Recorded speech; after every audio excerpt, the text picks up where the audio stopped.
سوالی قسم است که من هنگامی که از نواقض ایمان شنیدم بسیار ترسیدم، زیرا در سابق فکر میکردم که هرگاه کسی کلمه طیبه را بخواند مسلمان است و هر چی کنه مشکلی نداره، ولی هنگامی که در مورد نواقض ایمان شنیدم بسیار ترسیدم و به ایمان خود میترسم.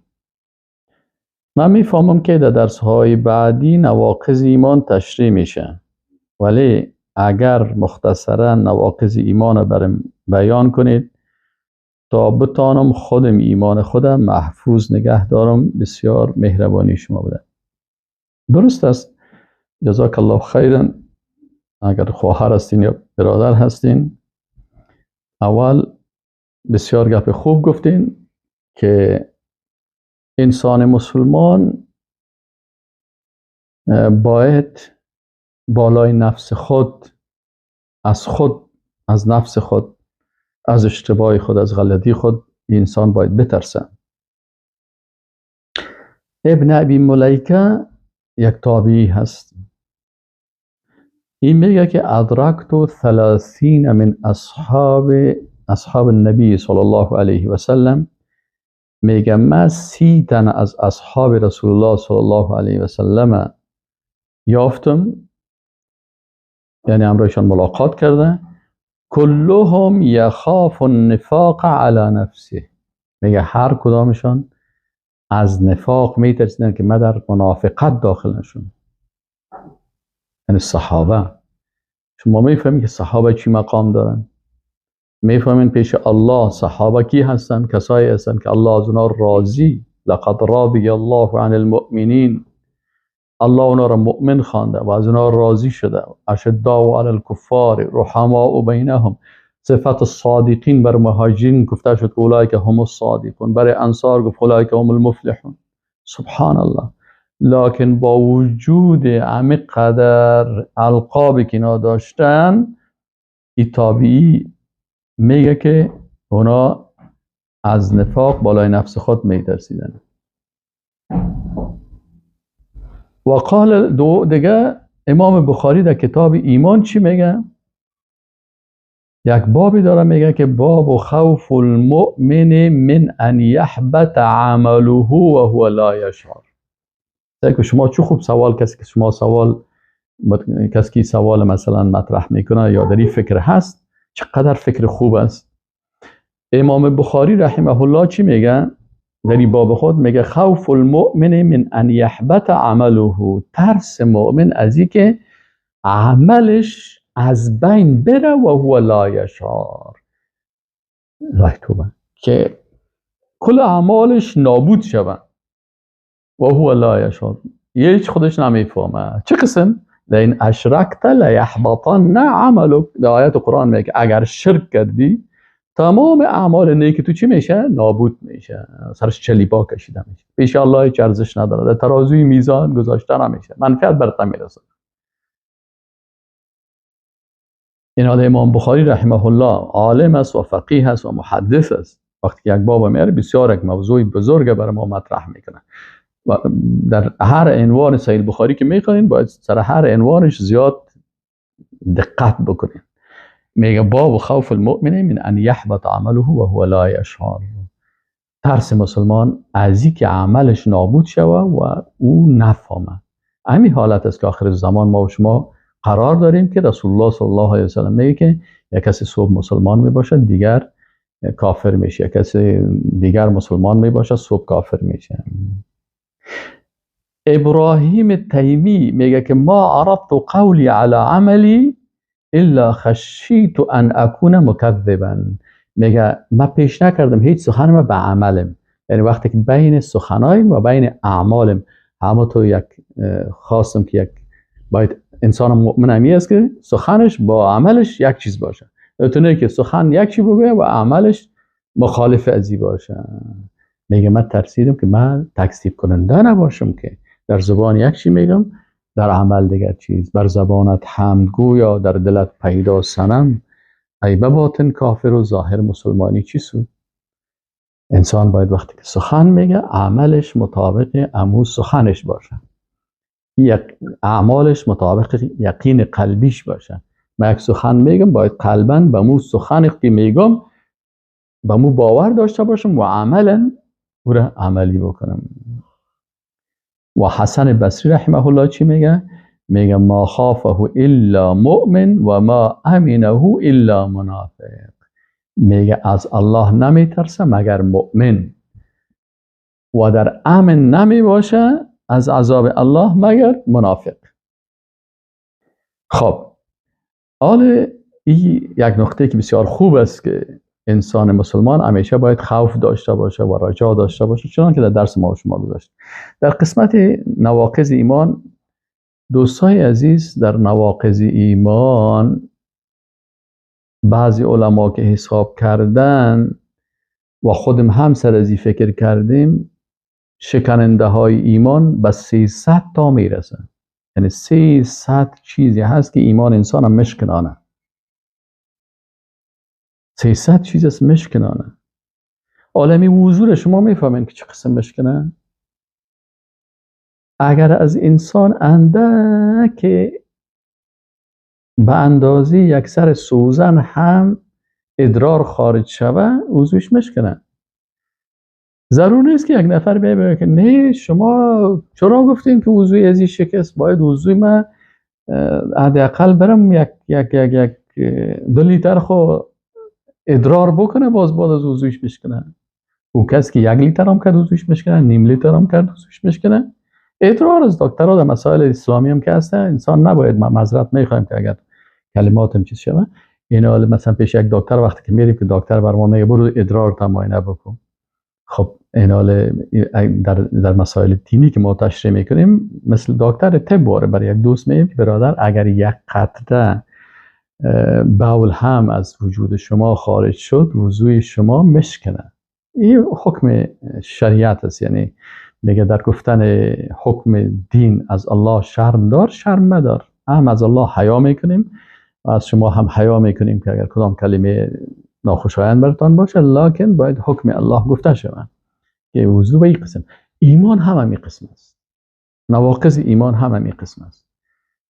انسان با یک کلمه کفر، شما سعی کنید لا اله الا الله 4 کلمه هست، با این یک نفر مسلمان میشه. لا اله الا محمد رسول الله میگه. کل پیغمبرها آمدن به خاطر چی؟ به خاطر این 4 کلمه لا اله الا الله بر مردم بگن که لا اله الا الله بگن و مطابق شرایط و ارکانش زندگی بکنین. این حال دوستای عزیز، این نواقض ایمان است که حتی 300 تا بعضی ها حساب کردن که به 300 میرسه که انسان تفصیلی اگر بخونه چه قسم مثلا هست. لکن علمای اسلام 10 ناقض زیر خلاصه ایش گفته که مثل شما خواستین من خلاصه که 10 تا هست اینه براتون میگم، باز تفصیل ازی بسیار زیاد است. اول کفر و شرک است. یعنی هر چیزی که انسان مسلمان مثلا اگر در یکی از کفر چی است؟ کفرگاه اعتقادی میشه. یک نفر عقیده کفری می داشته باشه، میگه والا من در خانه مسلمان، من دیروز کلیپ یک نفر میشنیدم و پرسانش میکنه چطور است عقیده تو؟ میگه درست است، من در خانه مسلمان پیدا شدم، حال من باور ندارم به الایاذ بالله به وجود خالق و به نبوت و رسالت و قرآن گپا.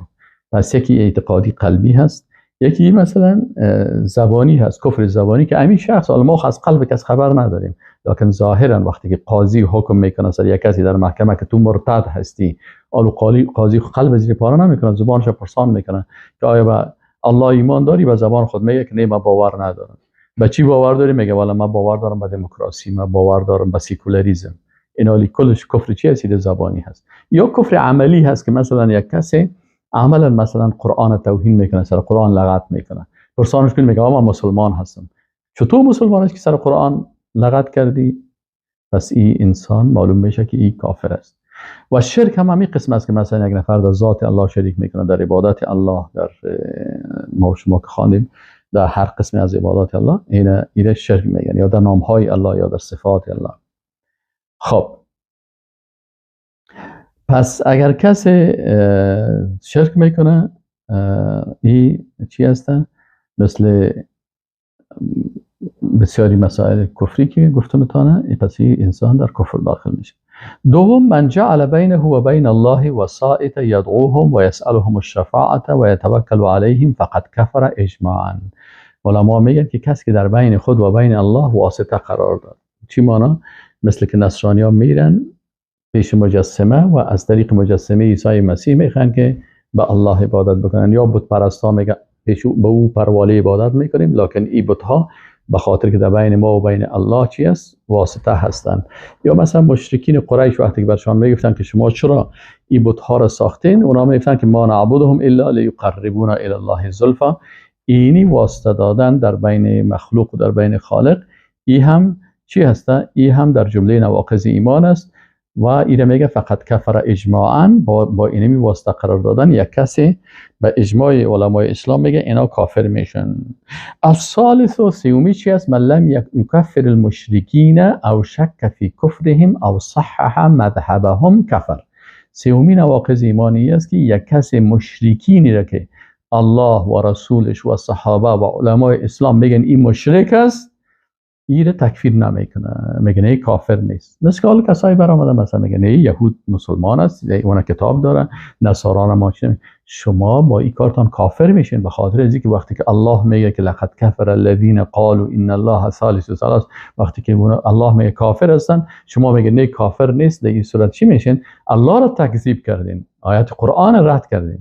پس اینجا است انما المشرکین، یا مثلا مشرکین الله متعال وقتی که میگه که اینا کافر هستن، قل یا ایها الکافرون لا اعبد ما تعبدون ولا انتم عابدون ما اعبد. الله متعال امی قریشی هایی که میگفتن ما پیروای ابراهیم علیه السلام هستیم، بت ها پروانه داره، الله برشون گفت شما کافر هستین. اینجا علما میگن که من لم یکفر المشرکین او شک فی کفرهم، حتی تنها اینه که تو مثلا اون رو تکفیر نکنی، اگر شک بکنی در کفر یهود و نصارا و مشرکین و ملحدین و مرتدین که با سند ثابت هستن، اینجا میگه او صحح مذهبهم، یا کسی چیز تکفیرش نکرد کافره، شک کرد در کفرش، یا صحح مذهبهم، یا گفت نه یهود خوب هستن، اونا وام عبادت میکنن، نصارا هم عبادت میکنن، اونا بت پرستا هم عبادت میکنن، هر کسی به طریقی خود عبادت میکنن.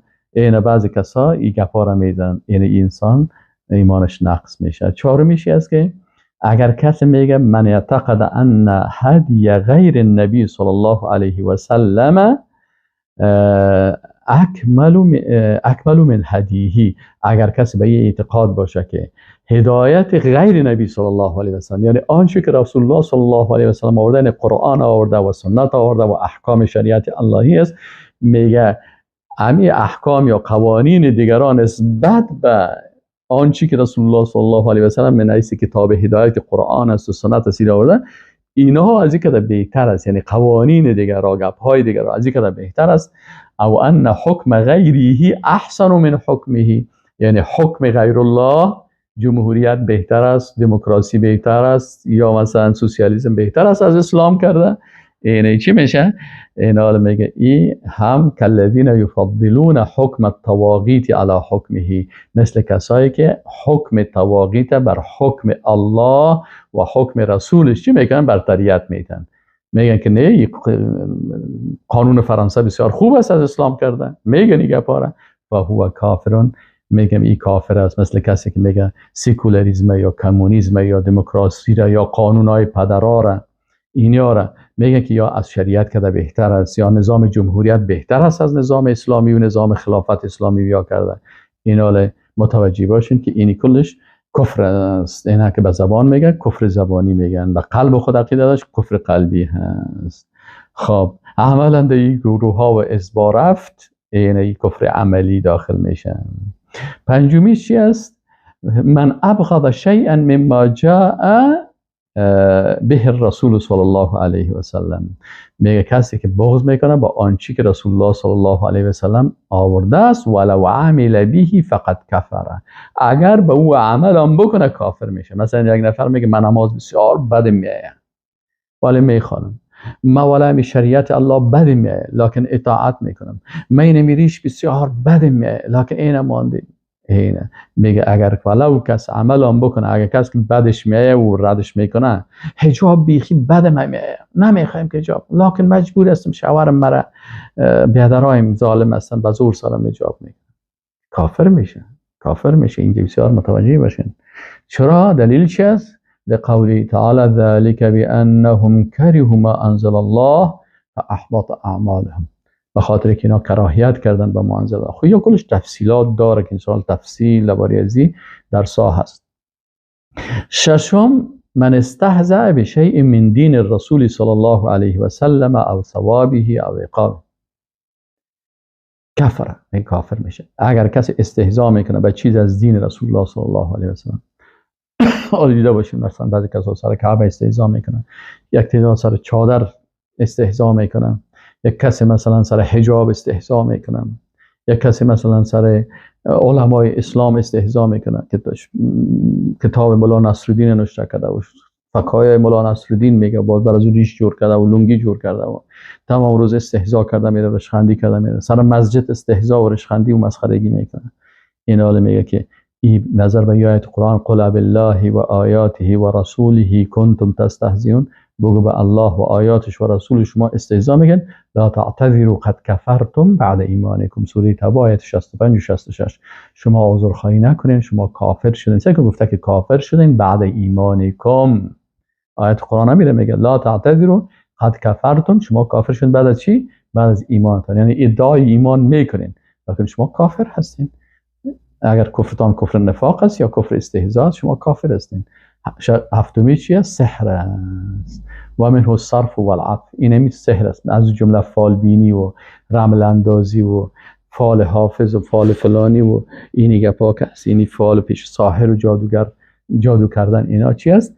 و ما یعلمان من احد حتی یقول انما نحن فتنه فلا تکفر، همین فتنه هست، همین سحر است، کافر نشون. اشتمی چی هست؟ مظاهرت المشرکین و معاونتهم علی المسلمین، یک کسی که مثلا مشرکین کافرها را، مشرکا را یا را برتریت میتن و امرای زنا کمک میکنن به ضد مسلمان ها. از این خاطر آیت قرآن چی میگه؟ و من یتولهم منکم فانه منهم، هر کسی که تولا بکنه از شما، یعنی دوستی و محبت و دفاع بکنه از کفار، فانه منهم، الله میگه اینمی مسلمانه که خدا مسلمان میگه از جمله کفار است. ان الله لا یهدی القوم الظالمین. تولا چه قسم است؟ که از کافر دفاع چند قسم میشه؟ 4 قسم میشه. دفاع فکری میشه، بعضی کسا رو ببینید که باز میخیزن مثلا فکران از کفار، از سوسیالیسم دفاع میکنه، از کمونیسم دفاع میکنه، فکری مفکر است، مثلا در کتاب‌های خود، تالیفات خود استاد پانتون است، از دموکراسی و از نظام جمهوریت و از قانون جمهوریت و از نظام فرانسه و از قانون فرانسه و قانون ملل متحد، از این قوانین طاغوتی چی میکنه؟ از این دفاع میکنه. فکرا یا با زبان خود از این دفاع میکنه، یا با دست خود سلام میگیره و در پالوی کافر استاد میشه به ضد مسلمان ها، و یا هم با مال خود برای کافر مال میده که چی شوه؟ که به ضد مسلمان ها کار بکنه. پس در این 4 حالت، 4 قسمش این کفر رسید تولا میگن. خب نهمی چی است؟ من اعتقد ان بعض الناس يسعه الخروج عن شریعت محمد صلی الله علیه و سلم فهو کافر لقوله تعالی و من یبتغی غیر الاسلام دینا فلن یقبل منه و هو فی الاخره من الخاسرین. یعنی اگر کسی عقیده می داشته باشه که میتونه که از اسلام برای، مثل بعضی کسا ادعا میکنن آزادی هست، حالا مثلا شما چرا چی میکنین؟ تنگ نظری میکنین. اون مثلا در اروپا و در امریکا چقدر کافرها مسلمان میشه، یهودی است مسلمان میشه، نصرانی مسلمان میشه، بت پرست مسلمان میشه، ملحد مسلمان میشه، چقدر خوشحال میشین، بازم از این گردنش گل میپرتین. خب اجازه بدین که یک کسی دیگه که مثلا بخواد خودش از اسلام برای مثلا کریستیان و نصرانی شوه یا مثلا ملحد شوه، این اگر کسی عقیده کرد و رضایت رو حاصل کرد، ما نمیتونیم، ما راضی نیستیم. اگر کس عقیده کرد که یعنی این آزادی هست که کس میتونه از اسلام خارج شوه، این خودش کافر میشه. چرا؟ و من یبتغی غیر الاسلام دینا فلن یقبل منه. العاشر، دهمی چی است؟ الاعراض عن دین الله لا یتعلمه ولا یعمل به. والدليل قوله تعالى ومن أظلم ممن ذكر بآيات ربه ثم أعرض عنها إنا من المجرمین منتقمون. کفر اعراض چی هست؟ میگه اعراض از دین الله، این هم سبب کفر میشه. نه یاد میگیره، نه من یاد نمیگیرم، بیا درس دین است، نه من کار ندارم و عمل هم نمیکنه. نه برادران، در این مجلس از دین گپ نزنید که باز اختلافات پیدا میشه. در این مجلس از قرآن گپ، این کفر اعراض است. این کفر اعراض است. بسیاری کسا، بسیاری مجلس ها، ببخشید استاد محترم، من به شما بسیار احترام دارم، لکن در این مجلس ما بارین که یگان قصه بکنیم، یگان گپ بزنیم، موضوعات دینی را مطرح نکنیم که باز اختلاف دین اختلاف پیدا میکنه، یا کفر تو سبب اختلاف شده، بیدینی تو سبب اختلاف شده، جنایات تو سبب اختلاف شده. اینه. پس اینجا اعراض از دین اسلام، از دین الله که او یاد نمیگیره و به او عمل نمیکنه. دلیلتان چی است؟ الله متعال میگه و من اظلم ممن ذکر بآیات ربه، از تو که کی ظالم تر است که وقتی آیات پروردگار برش گفته شود ثم اعرض عنها، از این روی بگردانه. حالا بسیاری وقتی که مثلا نمیال همین نواقض ایمانه که اگر شما همین نواقض بگین یک کلیپ جور کنین در اینترنت پرتین، سعی کنین که به صدها نفری که خودم مسلمان میگیرن با سرازی چی میگن؟ چلیپا میزنن، ایره مثلا میگه لایک نه سرچپه، نه ایره من قبول ندارم، استادم یک چند تا دشنام میده و یک چند تا دوام میزنه و یک چند تا کلمات خرابم میگه. علتش چی هست؟ این میره کفر چی میگن؟ کفر اعراض میگه و این بسیار خطرناک است. و باز آخرش یه عالم چی میگه؟ میگه ولا فرق فی جمیع هذه النواقض، میگه متوجه باشین در این شکننده های دهانگانه که میگه ما ذکر کردیم، میگه در این فرق نیست بین الحازل والجاد والخائف الا المکره. در این فرق نیست بین کسی که هزل میکنه، یعنی امی کفریات به مسخرگی و رشخندی و ساتیری یا غیر جدی امی کفریات انجام میده، یا جدی هست، بین هزل و جدیت مساوی هست، و غیر جدی هم هست. مثلا اگر نفر میره در جای استاد میشه جدی پیشروی کلگی میگه من دین نصرانیت قبول دارم، یکی دیگه میگه به مسخرگی کلپ جور میکنه، اینا ما یک صلیب سعی کو من نصرانی شدیم، ما کریستیان شدیم، ما بت پرست شدیم. میگه فرق نیست بین مسخرگی کردن و یا جدی بودن و یا ترسیدن. یکی والا من ترسیدم از کافرها که باز مرا بندی نکنن، من این کلمه کفر گفتم کافر شده. این هم میگه این است الا المکره، مگر کسی که در حالت اکراه به زور، مثلا در اینجا کلاشینکوف مانده، یا مثل عمار رضی الله عنه کار در گرفته و در گردنش مانده، یا سیخای آتشیست که همیشه میکشه، همون لحظه بگو کلمه کفر، اگر نه میکشه. اینه در این صورت الا من اکره و قلبه مطمئن بالایمان، اکراه میشه، کلمه کفری از آنش میبره، لکن قلبش مطمئن به ایمان است. اونو یک حالت داره مثل که عمار را دلتان، در دیگه سه حالت دیگه است میگه میبشه. و کلها من اعظم ما یکون خطرا، میگه این بسیار خطر است. از این خاطر میگه بالای مسلمان لازم است که چی کنه؟ از احتیاط بکنه و دیگه چیز کنه. میگه امیرالمؤمنین عمر بن خطاب میگه میترسید به جان خود که حالا ما یک دفعه در نفاق داخل نشده باشم، در حالی که عمر رضی الله عنه کسی است که رسول الله صلی الله علیه و سلم بشارت به جنت دادش. آمد پیش کی؟ پیش حذیفه ابن یمان آمد و برش گفت که انشدک الله، ما به قسم میتم به الله، هل سمانی لك رسول الله صلی الله علیه و سلم مع من سما من المنافقین، در لیست منافقین که برای حذیفه رضی الله عنه میگه رسول الله صلی الله علیه و سلم بر تو داده بود، آیا نام برام گرفته؟ امیرالمؤمنین عمر ابن خطاب، کسی که در چندین جای قرآن ایمان از اونا تایید شده و رسول الله صلی الله علیه و سلم او را بشارت به جنت داده هست. از این خاطر اینا سر خود میترسن. از این خاطر ما و شما بسیار بترسیم و بسیار احتیاط بکنیم. الله متعال ایمان همه ما و شما را در حفظ و پناه خود داشته باشه. و السلام علیکم و رحمت الله و برکاته.